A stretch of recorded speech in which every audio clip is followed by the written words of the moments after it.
tudo sobre a estreia de João Fonseca no ATP 250 de Bruxelas, na Bélgica. Adversário um pouquinho complicado, perto das possibilidades que a gente tinha perante o sorteio, mas o João normalmente não tem tanta sorte assim nos sorteios da chave, mas entra como favorito. E no vídeo de hoje a gente vai passar todos os detalhes desse jogo, características do seu adversário, pontos fortes, pontos fracos, como que o matchup encaixa e o que o João precisa fazer para conquistar a vitória nessa primeira rodada e avançar de fase em Bruxelas. Lembrando que é um ATP 250, ele corre durante toda a semana e o jogo do João deve ser na terça-feira, então não será na segunda, já saiu a programação, provavelmente na terça-feira. Todos os detalhes no vídeo de hoje, então não tem como você ficar de fora, mas antes eu preciso muito pedir aqui a sua inscrição no canal. Estamos aí batendo quase a marca aí de 6.000 inscritos, precisamos muito da sua ajuda, produzimos conteúdos praticamente diários. Quando o João tá jogando é diário, quando o João não tá jogando 3 vezes, 4 vezes por semana, vídeos aqui no canal, produção de conteúdo, falando sobre os torneios, sobre os jogos do João, e o pré-jogo e pós-jogo aqui do Auge das Quadras é extremamente completo, então convido vocês a se inscrever no canal, e se você tiver no celular, deixa um like e um hype também, dá uma hypada no vídeo, que isso nos ajuda demais aqui no nosso projeto de crescer e levar o tênis para o maior número de pessoas. Então vamos lá direto para a tela do meu computador para falarmos sobre esse confronto. Primeira rodada de Bruxelas, João Fonseca contra Botic van de Zandschulp, que é um holandês número 84 do ranking, mas que já foi número 22 do ranking. Jogo, como eu disse, provavelmente na terça-feira, tudo indica que será na terça, já não será na segunda com certeza, e ainda assim horário definido, transmissão Disney Plus Premium. Então vamos falar sobre esse holandês aí, eu vou chamar ele de Botic, que fica mais fácil do que falar esse sobrenome difícil dele. Ele é destro, tem um backhand de duas mãos, 29 anos de idade, é um tenista alto, maior que o João, 1,91 m, e que ainda não tem títulos ATP. Inclusive a gente vai falar no vídeo de hoje sobre uma grande deficiência desse holandês. Ele não gosta muito de final, quando ele chega em final ele costuma ir muito mal, e a gente vai passar todo o retrospecto dele em finais, tanto ATP quanto Challenger. Ele tem um estilo de jogo consistente, a gente também vai esmiuçar mais ou menos as características dele, mas ele é um estilo de jogo de consistência, ele é aquele tenista que tem todos os golpes, não é aquele cara muito forte em um golpe, muito deficiente em outro, e tem como ponto forte o seu forehand e também o seu backhand, né? O backhand dele é um pouco mais controlado, tem mais solidez, mas o forehand dele quando ele tá com o forehand calibrado, ele costuma dar trabalho e ganhar de qualquer um. Inclusive eu vou falar no vídeo de hoje sobre caras que ele ganhou que são lendas do tênis, ele já conquistou vitórias, então ele é aquele tenista irregular, né? Ele pode estar num dia de uma lenda do tênis, como num dia que ele pode perder para qualquer um, e talvez esteja aí a chave da vitória, o João trabalhar essa irregularidade, essa inconstância do holandês. Então vamos lá, características do jogo dele. Pontos positivos: forehand, potente e pesado. Ele é aquele forehand com bastante topspin. O Botic é um cara que joga bem no saibro, né? Ele vai bem no saibro porque ele consegue angular muito bem os golpes, ele tem um ângulo bom nos golpes, ele joga bastante topspin também.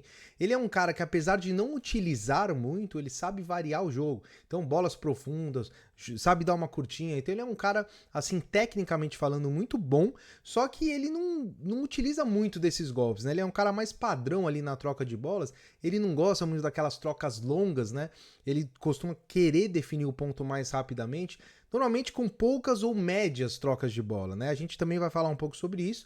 Como eu disse, o backhand sólido é o principal golpe dele de controle, então ao longo dos pontos ele consegue controlar bem com o seu backhand, ele busca muitas bolas no backhand, então às vezes a gente pensa assim, para conquistar um winner é mais fácil você dar no backhand do tenista. O backhand é a esquerda no caso do destro, e o Botic não, ele consegue ter uma boa envergadura, ele é alto e ele consegue alcançar as bolas ali do lado esquerdo, então ele consegue controlar e se defender muito bem no backhand, e ele também tem uma boa leitura de jogo, ele é um cara muito inteligente dentro de quadra, então ele é aquele cara que consegue prever muito os golpes do adversário. O João tem que tomar muito cuidado, às vezes a gente pensa, né, que, vou dar uma pancada ali só vou dar uma pancada na direita dele ou só na esquerda dele, e o holandês consegue ler muito bem esse jogo.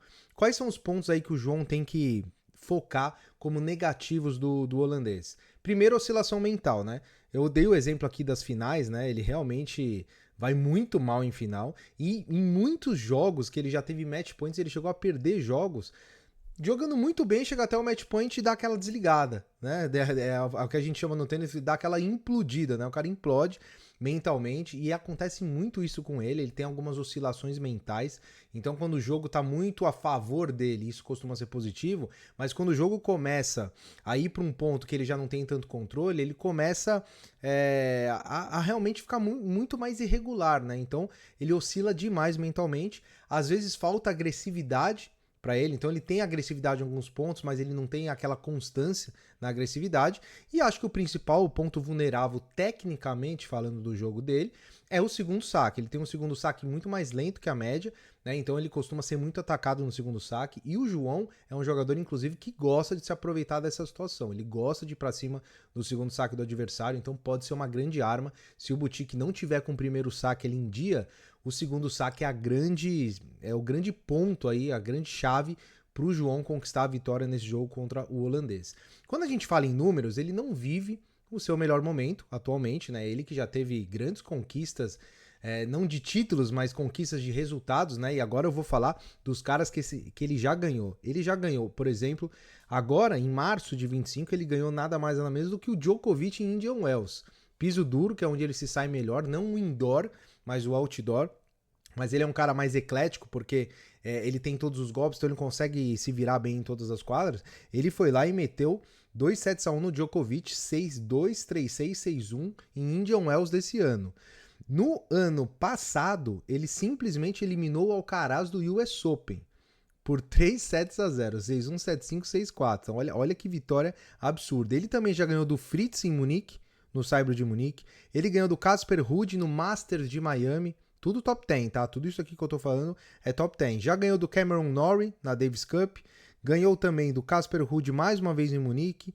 Ganhou do Aliassim em Indian Wells também, Masters de Indian Wells. E por último, Rublev em São Petersburgo. Ele tem 30 jogos contra top 10, 8 vitórias. 8 vitórias, 22 derrotas. O que para um cara do ranking dele é um desempenho muito bom. É muito difícil você ter um jogador nessa faixa de ranking com tudo isso de vitória em cima de top 10. O que isso nos mostra? Que ele é um cara que quando ele tá inspirado, quando ele tá bem, ele pode ganhar de qualquer um. Né? Então ele é um cara perigoso, tem que respeitar e tem que jogar com muita inteligência contra esse jogador. Só que quando a gente analisa os números da temporada, realmente ele não vem numa boa temporada. Inclusive tem mais derrotas do que vitórias. No piso duro, 13, 15... Então, mais derrotas. No Saibro, 11 vitórias, 10 derrotas. Na grama, 1 vitória, 2 derrotas. E ali o desempenho contra top 10, top 20, top 50 e top 100 sempre abaixo. Então, você vê que contra top 100 são 11 vitórias e 21 derrotas. Então, a maioria das vitórias dele era contra tenistas abaixo do top 100. Realmente é uma temporada bem abaixo aí do Van de Zandschulp. Só que ele conquistou aí um bom resultado recentemente. Eu vou até olhar aqui os números certinho para falar, mas ele recentemente fez, acho que final. Foi um ótimo resultado, então é um cara que, se tiver inspirado, ele pode dar trabalho. Veja só, em Winston-Salem, em agosto desse ano, então 17 de agosto, a gente está em outubro, aí mais ou menos 2 meses atrás, ele chegou à final e acabou perdendo para o Fucsovics, o húngaro, por 2-0, 6-3, 7-6. Então ele fez uma ótima campanha, eliminando, por exemplo, Arnaldi no meio do caminho, o Baez, o Perricard, que é um grande sacador. Então essa foi a última grande campanha dele. Depois disso, ele, fora essa final, ele jogou mais 6 jogos. 6 jogos com 5 derrotas. Ele só ganhou um jogo do O'Connell. Então ele vem num momento atual, no curtíssimo prazo ali ruim, mas ele teve um bom resultado em Winston-Salem. Então ele é um cara, como eu disse, perigoso. E aí quando a gente analisa as finais ATP dele, são 3, 2 no Saibro. Então isso já mostra mais ou menos que as características dele encaixam mais nesse piso. Tem uma derrota ali pro Holger, 2 derrotas pro Rune, né? Em abril de 22 e abril de 23 em Munique, 2 vezes na final ele acabou perdendo pro Rune. E agora em 25 essa derrota que eu falei pro Fucsovics.